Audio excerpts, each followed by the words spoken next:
Hi, and welcome to a special edition of Ask Sean Anything. We're going to turn the tables.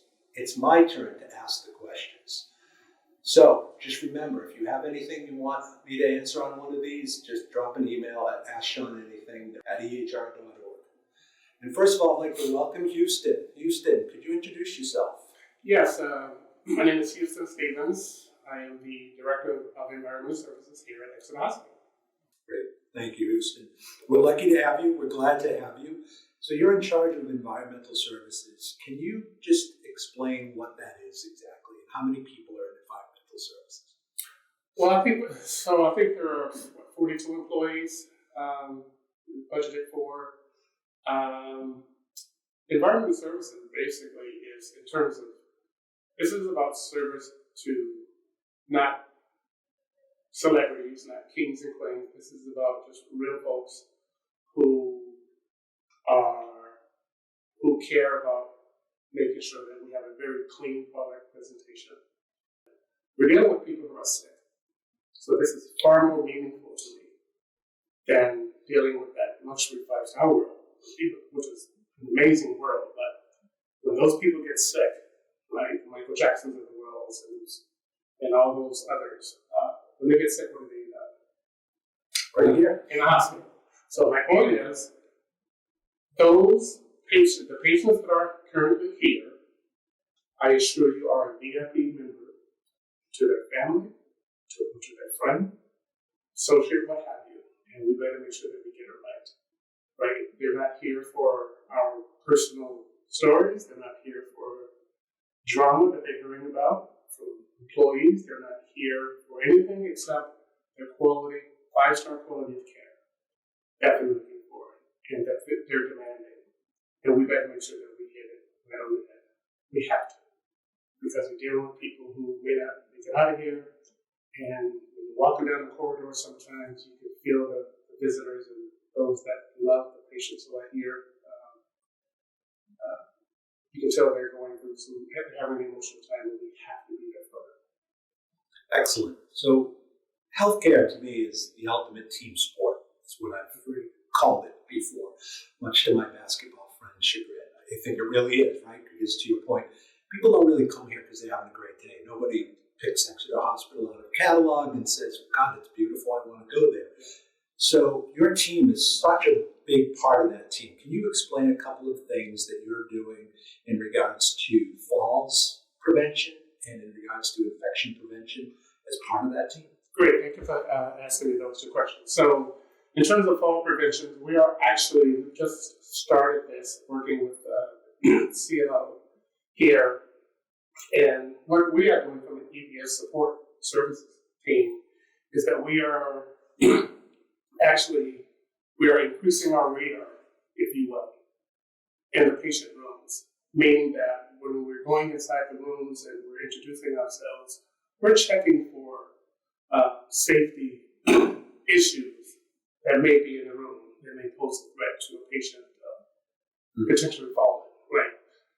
Cords on the floor, we're asking if we may ask the patient, there may be a phone that's far to the left of the patient, could be sitting on a table across, yet they may want to get up and go get their phone. Meanwhile, if we see them, we can actually ask them the question, would you like me to give the phone to you? You know, and so things like that in terms of having your radar on to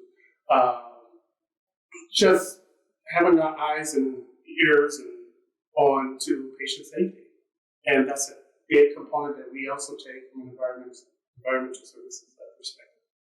And we're actually looking out for that. We actually had one of our wonderful employees a few weeks ago, actually on the 3rd floor there, actually saved the patient. Her radar was on. She noticed that the patient was getting up and didn't look right. So the housekeeper in there, she ran in there, she actually grabbed the patient to stop the patient from falling because her radar was on too. Excellent. Yeah. Because to your point, right, it's a team. It takes an entire team to get this right for our patients. So how do you continue to motivate and inspire your team? By the 4 pillars that I live by, right, which is respect. You treat others sincerely the way you would like to be treated, right? So that's number one. Respect is the single most important word in my life. It guides me in terms of what I do personally as well as professionally, right? And second one is you never accept what's unacceptable, right? If you overhear a an employee who happens to be docile, if you will, and you see another employee that's sort of targeting, sort of verbally bullying that particular employee, then you cannot accept that as something that is acceptable. Just move away from it. You got to say something, right? So it's very important that you do that. Service, right? Personalize your service. You go the extra mile every chance you get.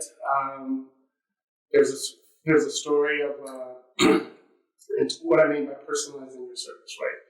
If you know that there's a patient, let's say it's a male patient, and the wife is sitting there visiting him, and he tells you that he doesn't like the coffee here at all, but he happens to get Dunkin' Donuts, right?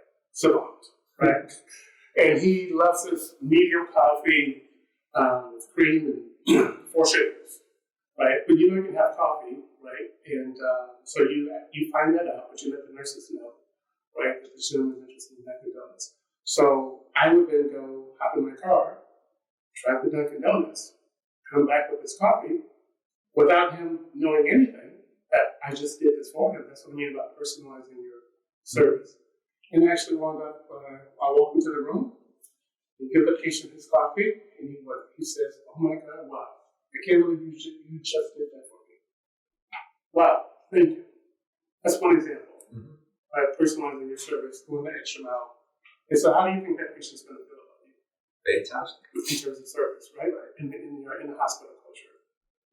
So, and lastly, of course, you maintain a high standard in everything you do. You always, I'm going to come back to that word always, in terms of Chris Game, right? You always make sure that you maintain a high standard in everything you do. When you do that, you have consistency, right? You have consistency. So those 4 pillars guide me in terms of my leadership. It guides me in terms of how I celebrate all the employees and the amazing work that they do. Not just the ES employees, but employees throughout the hospital that you see as well, right? And you thank them. So, and it also guides me personally in my life and how much respect I have for my wife of 30 years and how I treat my children and so on and so forth. So it's also how I discipline people. It's always being disrespectful. And then that's the canvas that they are portraying, they're putting out, then we'll have a conversation, right? And so those 4 pillars certainly got, and that explains the reason why I've been successful, because it's actually taken 4 seasons sometimes. Excellent. Anything you'd like us to know about? Could you just one thing? I have one more question. Sure. Tell me about the trophy. The traveling trophy. The traveling trophy. Oh, I've seen it. I've heard a lot about it. I love it. So it is, again, so I'm going to connect the dots back to you in terms of what you already talked about in terms of the ultimate team sport, right? So the traveling trophy is a trophy that sits on a particular inpatient unit, which happens to have the highest HCAP scores for the quarter, right? So whichever unit has the highest HCAPs wins the traveling trophy. And I fill that baby with British chocolate, Ferrero Rocher, whatever I can get my hands on. But I mean high quality stuff because I want to make sure that they have a quality product of chocolate inside and not just anything, right? Because it is an EDS, nursing, and facilities collaboration. And that's what this is about. It's all of us working together to enhance the quality of that unit in terms of its the cleanliness, in terms of our attitude and approach towards our patients, how we treat them, making sure that they feel our empathy, they feel our compassion, they feel that from nursing, from facilities, from EDS. And as long as we have that established culture and our patients, and we radiate that to our patients and to their families that happen to be there with us, but they also get to witness our work, our loving and compassionate care that we have, which is the reason why it works, is because it's all sincere. It comes from the heart. Well, I can't think of a better way to end this than coming from the heart. So you've just heard a special edition of Ask Sean Anything. We'll be back again soon. Thank you.